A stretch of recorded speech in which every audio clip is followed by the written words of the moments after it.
doutez pas. Bon. Ben, c'est le dernier dimanche de l'année, donc dernier culte de l'année, dernière prédication de l'année. J'ai l'honneur de faire cette dernière prédication de l'année. Et les fins d'année, c'est toujours des moments qui sont propices à faire un bilan, une rétrospective, hein, pour regarder un petit peu ce qui s'est passé derrière nous.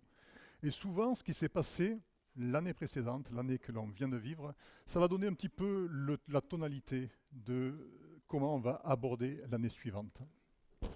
Alors si on regarde ce qui s'est passé, nous, cette année, la tonalité risque de ne pas être tellement engageante. C'est-à-dire qu'on est dans un contexte d'instabilité mondiale, il n'y a pas de quoi se réjouir, et on va entrer dans l'année 2025 avec tout le poids de l'année 2024. Alors ça peut être un peu pesant, ça peut un petit peu nous flinguer le moral, et en même temps, on a toujours tendance à se dire, ah, on espère que ça va aller mieux. On espère la paix, on espère l'apaisement, on espère une amélioration. Et on prend, en ce qui nous concerne, des résolutions. Vous prenez des résolutions des fois en début d'année?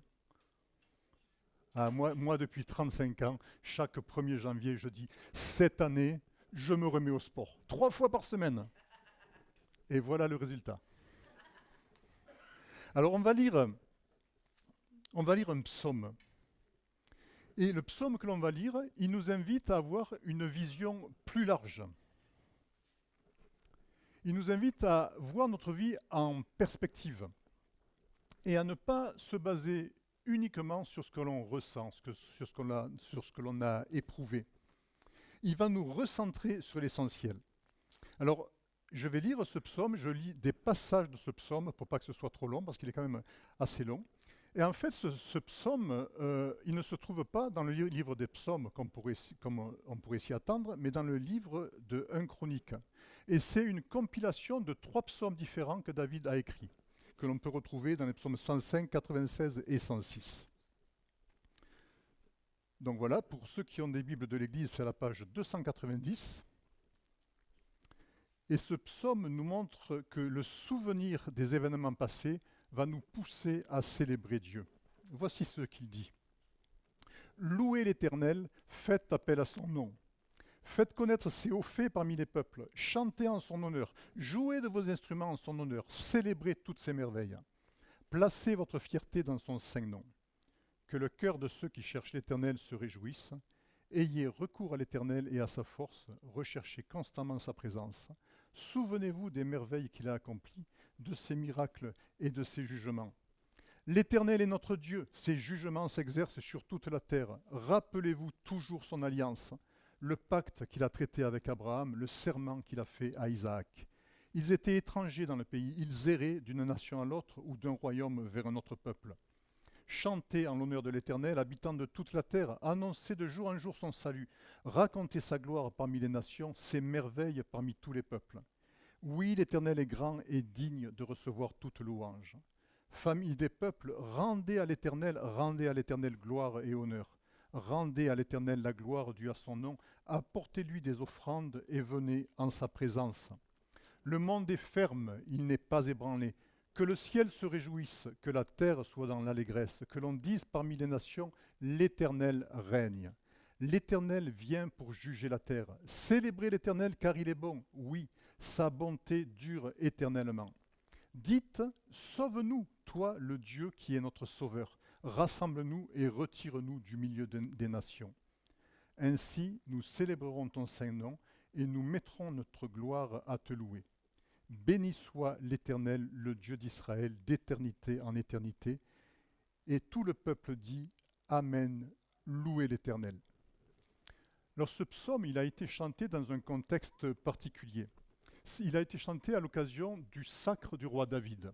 David vient d'être reconnu roi, non seulement sur Juda, sur le royaume de Juda, mais sur Israël. C'est-à-dire que la nation est unifiée.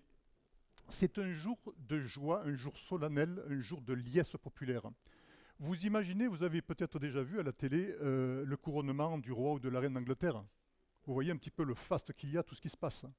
Bien, en imaginant ça, je pense que vous êtes en dessous de ce qui s'est passé à l'époque de David, lorsqu'il a été reconnu comme roi. Parce que David, c'est un héros en Israël. Il est aimé par la quasi-totalité du peuple. Et en plus, il est élu par Dieu. C'est Dieu lui-même qui l'a choisi et qui a dit « c'est toi qui seras le roi ». Et David décide d'amener l'arche de Dieu à Jérusalem. Alors l'arche de Dieu, voilà, il y en a une représentation, ça ressemblait à peu près à ça. L'arche de Dieu, ça représentait la présence de Dieu. C'est comme si David disait, voilà, je suis roi sur Israël, je vais régner, mais mon règne, il va être à proximité de Dieu. Je veux que Dieu soit là où moi je vais être. Je veux moi être dans la présence de Dieu et régner sur Israël ainsi. L'arche, c'est la présence de Dieu. Autrement dit, David, avec tout Israël, fait entrer l'arche dans la capitale. Et il charge un homme qui s'appelle Asaph de diriger la louange. C'est lui qui va faire chanter le peuple, qui va louer l'Éternel. En fait, Asaph, il fait ce que fait Kevin ici. Asaph, c'est le Kevin de David, en quelque sorte. Ouais, c'est rigolo, hein, on n'a jamais dû lui dire ça à Kevin. Et c'est lui qui a la responsabilité de célébrer les louanges de l'Éternel et d'entraîner le peuple dans cette célébration. Et c'est exactement ce qu'il va faire avec ce psaume. Et avec ce psaume, il nous adresse 4 appels différents. Il nous demande de le louer, il nous appelle à louer Dieu. Kevin en a parlé tout à l'heure. Il nous appelle à se souvenir, il nous appelle à annoncer, il nous appelle à célébrer. Alors on va voir ce que ça signifie. Appel à louer Dieu, à se souvenir de ses merveilles, à annoncer son salut, à célébrer l'Éternel, à célébrer son nom. Tout d'abord, il appelle à louer. Regardez tous les impératifs de ces 4 versets. Louez l'Éternel, faites appel à son nom, faites connaître, chantez, jouez en son honneur, célébrez, placez votre fierté dans son saint nom, ayez recours à l'Éternel, recherchez constamment sa présence. Ce sont des exhortations. Et j'ai essayé de les paraphraser, parce que vous savez, les traductions que l'on a, ça ne donne pas forcément tout le sens de ce que disent les mots de la Bible. Alors, en creusant un petit peu, on arrive à développer et puis à étoffer un petit peu le sens que représente ce passage. Alors, ce que je vais vous lire, ça reste une paraphrase, ce n'est pas les termes exacts, mais je pense que ça donne une idée générale de ce que disent ces verbes à l'impératif. Donc voilà. Ayez une attitude humble devant ce grand Dieu qui vous pardonne. Confessez-lui vos péchés et choisissez qu'il règne sur vous. Ne l'excluez pas d'un seul domaine de votre vie, ayez toujours le désir qu'il soit le premier dans votre vie.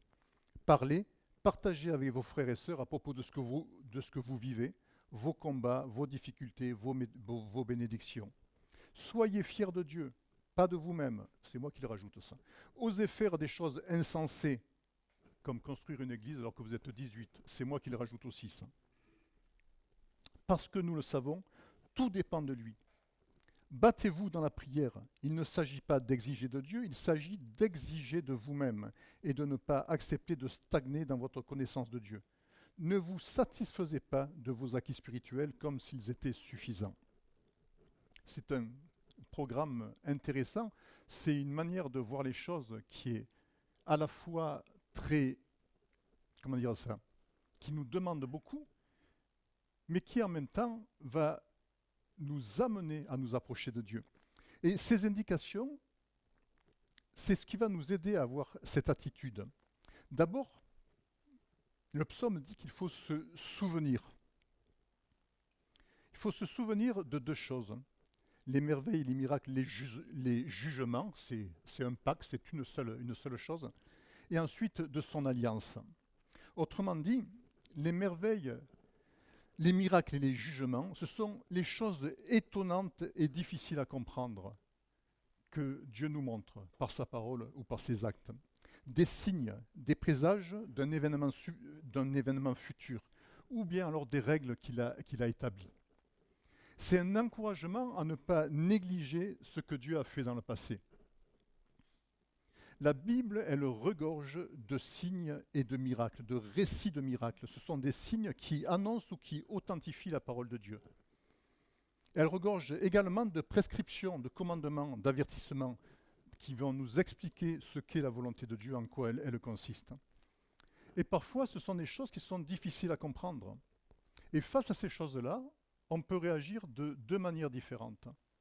On peut réagir soit en les négligeant, en disant mais ça ne m'intéresse pas, ou je ne comprends pas, je laisse de côté, ou j'ai pas trop envie de m'en occuper, je ne veux pas y penser. Je suis plus tranquille si je ne pense pas. Ou alors on peut réagir en disant mais quand même là il y a quelque chose à comprendre, je vais y réfléchir. Pourquoi est-ce que ces choses sont arrivées? Qu'est-ce qu'elles me disent à moi aujourd'hui? En quoi c'est primordial pour ma vie? Et l'alliance, c'est une des choses qui sont difficiles à comprendre. Pourtant, le psaume nous dit « Rappelez-vous toujours de son alliance ». L'alliance à laquelle il est fait allusion, c'est l'alliance entre Dieu et Abraham. Dieu a rencontré Abraham, il a fait un pacte, c'est le même mot que alliance. Il s'est engagé envers Abraham, il lui a dit « Je ferai de tes descendants une nation qui sera plus nombreuse que les étoiles du ciel ». Il s'est engagé envers Abraham à accomplir cela. Et puis ensuite, il a fait un serment au fils d'Abraham, à Isaac. C'est-à-dire qu'il a dit à Isaac, en quelque sorte, voilà ce que j'ai dit à ton père, je te fais le serment que ça va arriver. Et ensuite, il a continué avec Jacob, et ensuite, il a dit, c'est pour tout Israël, et c'est une alliance qui va être éternelle. Alors, en quoi est-ce que cela est un signe? Eh bien, on peut regarder un passage dans le Nouveau Testament maintenant, il s'agit de Hébreux 6,18, qui nous dit ceci, par deux actes irrévocables dans lesquels il est impossible que Dieu mente, nous sommes puissamment encouragés, nous dont le seul refuge a été de saisir l'espérance qui nous était proposée. L'alliance, c'est une relation entre deux personnes. C'est une relation qui va être établie devant Dieu, qui va être le protecteur, qui va être le garant, qui va être le témoin de l'alliance. Et dans l'alliance entre Abraham et Dieu, Dieu est à la fois partie prenante de l'alliance, il est à la fois une des deux parties de l'alliance, et il est à la fois le Dieu protecteur, le témoin et le garant de l'alliance. Il a deux rôles à la fois. Et ça veut dire que s'il se désengageait de l'alliance, ça voudrait dire qu'il manque à sa parole, qu'il se renie lui-même. Et c'est pour ça que l'auteur dit, l'auteur de l'Épître aux Hébreux dit « Il est impossible que Dieu mente ». Parce que c'est un non-sens. Si Dieu ment, il n'y a pas d'alliance. Si Dieu ment, il n'est plus Dieu, donc tout devient caduque. Alors en quoi cet engagement de Dieu pour Israël, pour Abraham, est un formidable encouragement pour nous aujourd'hui? Eh bien, on va lire la suite d'Hébreux 6 et qui nous dit que cette espérance, l'espérance, c'est l'espérance que Dieu fasse de moi son enfant, comme il a fait d'Israël ses enfants. Eh bien, c'est l'espérance que Jésus pardonne mon péché et que Jésus me réconcilie avec Dieu. L'espérance, c'est tout cela. Cette espérance, nous la possédons comme une ancre solide et sûre de l'âme. Elle pénètre derrière le voile, là où Jésus était grand prêtre pour toujours, établi grand prêtre pour toujours, est entré pour nous en précurseur. Le passage d'Hébreux, il fait référence à la pratique du sacrifice dans l'Ancien Testament. Une fois par an, le grand prêtre, ou souverain sacrificateur, c'est la même personne, entrait dans un lieu particulier du temple, le Saint des Saints, là où était l'arche, là où était la présence de Dieu, et il faisait un sacrifice pour tout le peuple d'Israël. Ce sacrifice allait couvrir le péché du peuple d'Israël. Et chaque année, le souverain sacrificateur faisait ce même geste. Il rentrait une fois par an seulement dans la présence de Dieu, dans le Saint des Saints. Il faisait ce sacrifice et ça se renouvelait d'année en année. Et là, le passage d'Hébreux nous dit que Jésus, c'est notre souverain sacrificateur, c'est notre grand prêtre. Et là encore, Jésus a deux rôles. Il est à la fois le grand prêtre qui rentre dans la présence de Dieu, dans le Saint des Saints, et il est également le sacrifice qui va être offert. Mais contrairement au grand prêtre humain, Jésus ne fait pas un sacrifice par an, il le fait une fois pour toutes. Et puis il ne va pas rentrer dans la présence de Dieu une fois par an. Il est dans la présence de Dieu et il ne sort pas. Il ne sort pas du temple. Il y reste dans le Saint des Saints. Alors qu'est-ce qui se passe puisque Jésus est rentré dans le Saint des Saints, qu'il n'est pas ressorti? Où est-ce qu'il est? Mais la Bible nous dit plusieurs choses. Elle nous dit que Jésus, d'une part, est assis à la droite de Dieu. Ça, en général, on le sait. On ne réalise peut-être pas ce que ça signifie, mais on le sait. Et puis la Bible nous dit que Christ est en nous. En fait, le temple dont Jésus n'est jamais ressorti, c'est nous. Nous sommes le temple du Saint-Esprit, vous vous rappelez de ce verset. Les versets 19 à 22 évoquent l'état de l'humanité.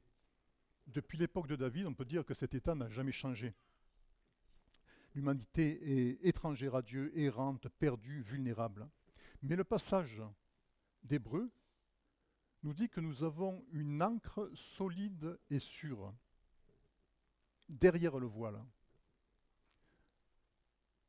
Derrière le voile, je vous l'ai dit, c'est la présence de Dieu, c'est le lieu où se trouve Dieu. Là, il y a une ancre. Représentez-vous tout simplement l'ancre d'un bateau. L'ancre est dans la présence de Dieu.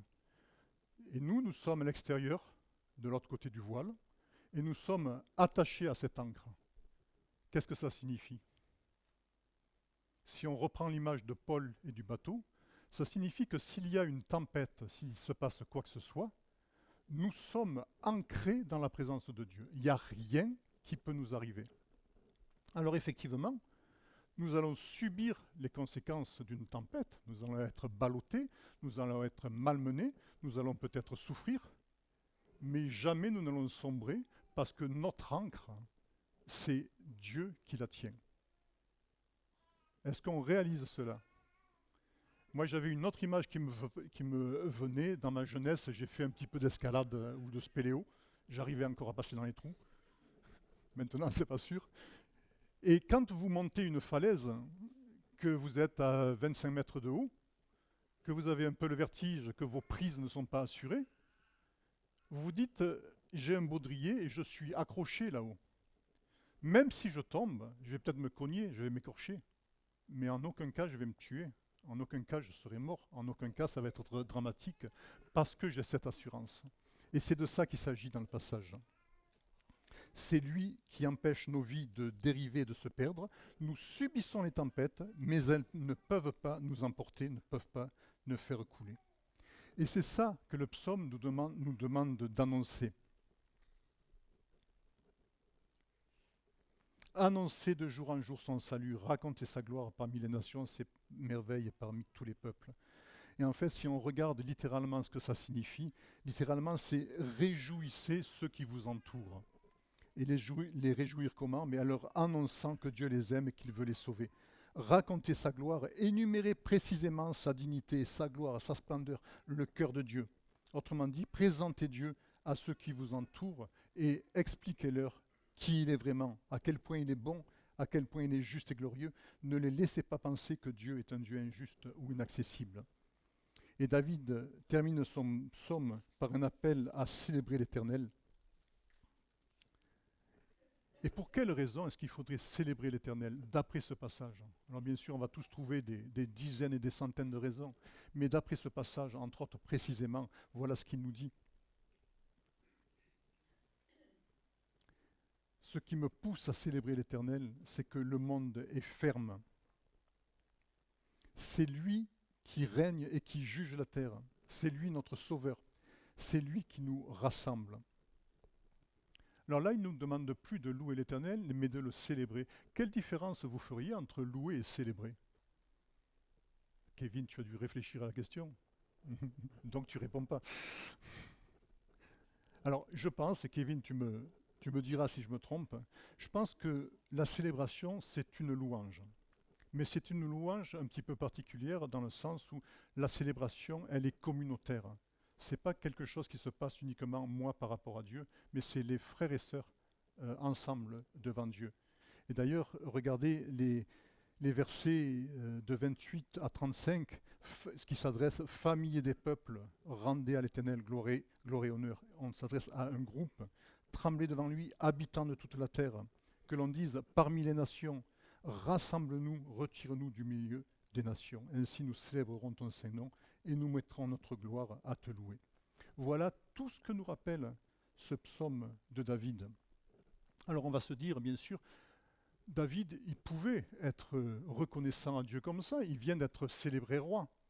Il est dans un moment il est à l'apogée de sa carrière, on va dire, hein, si on peut dire ça comme ça.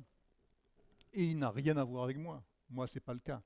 Moi, je vis en France au XXIe siècle, je vois la guerre un petit peu de partout, je n'ai pas de quoi me réjouir.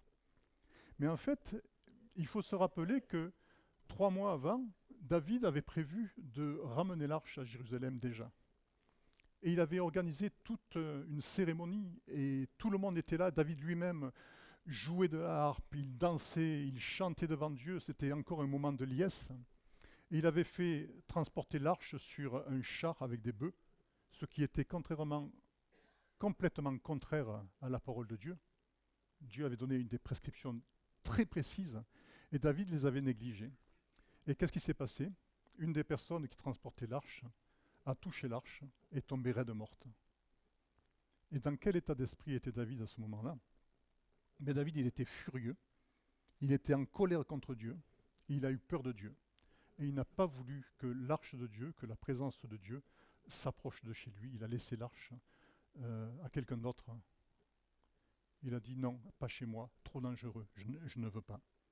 Qu'est-ce qui s'est passé entre le moment 3 mois avant où David est furieux contre Dieu, où il a peur, et le moment où il ramène l'arche et il est dans une joie débordante et il entraîne le peuple à louer? Mais je pense que David, entre-temps, a compris 2 choses.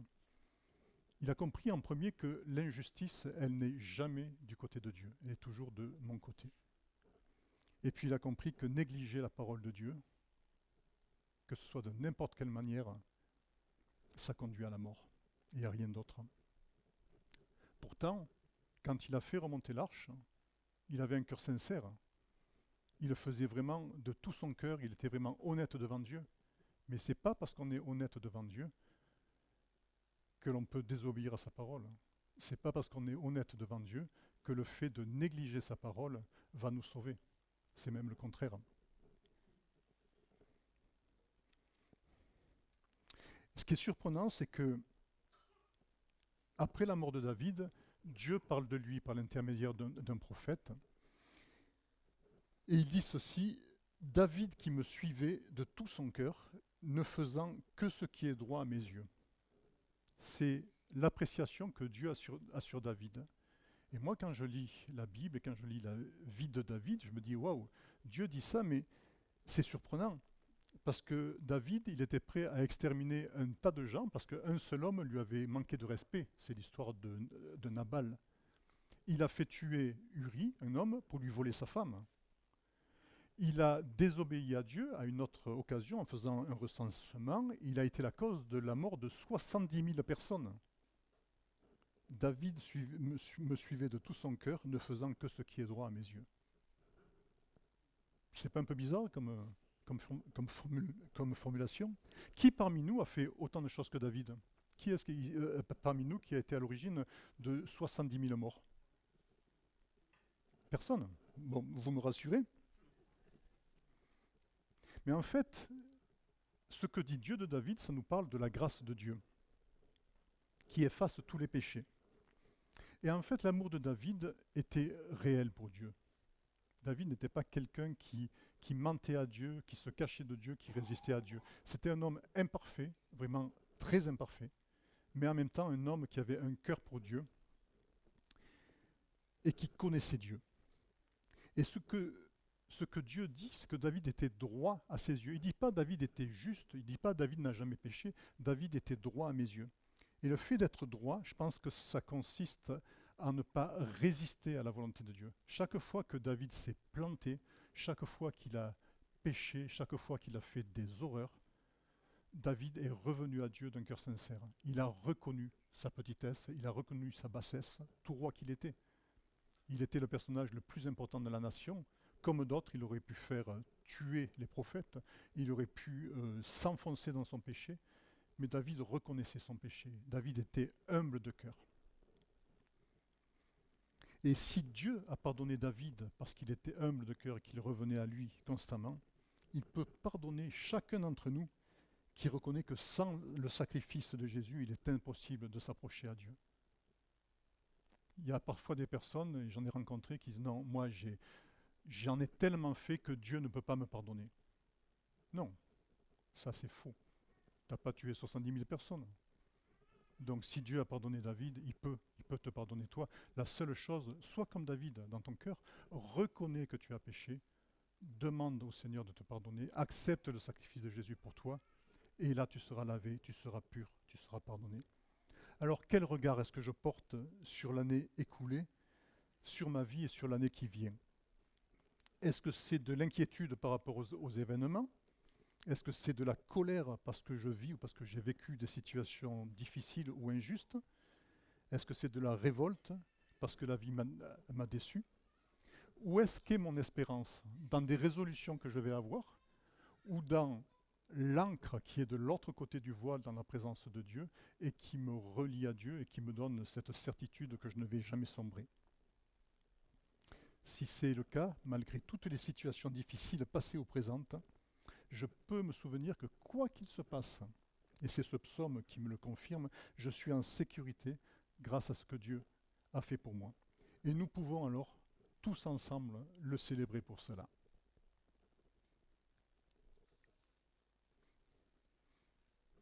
Merci.